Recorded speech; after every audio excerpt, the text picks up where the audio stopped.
písničkou od Kristýny Horehroně nastupuje další naše soutěžící Kristýna Doležal.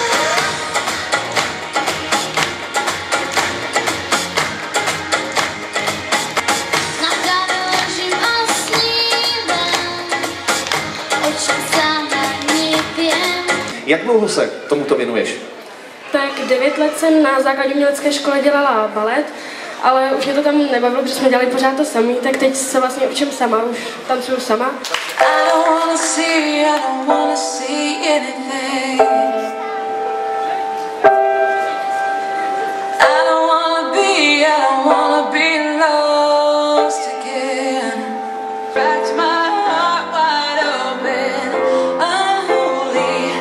Třikrát na televizi Očko a několikrát v českých rádiích. Nahrává vlastní CVčko, napsala knihu Fenomén Luštěla a v českém Slavíku 2010 získala krásných 113 hlasů. Štěpánka Vrbová, Vanessa Suchecká, dívčí pěvecká skupina Luštěla.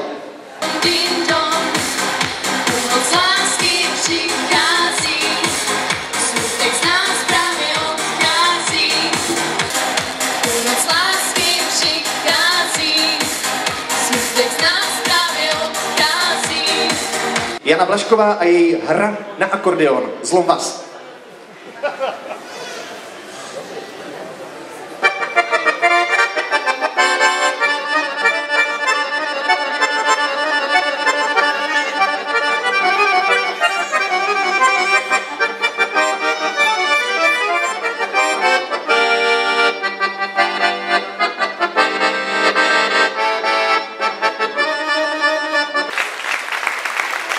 V tuto chvíli stichl celý City Park, všichni přestali nakupovat.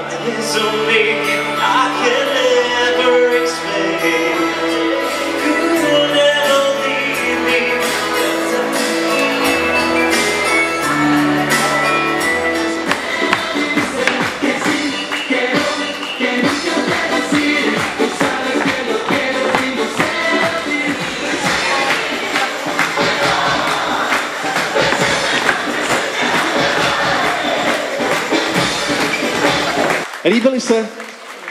Jo? Tak jim ještě jednou pořádně zatleskejte. Wow! Klobouk dolů.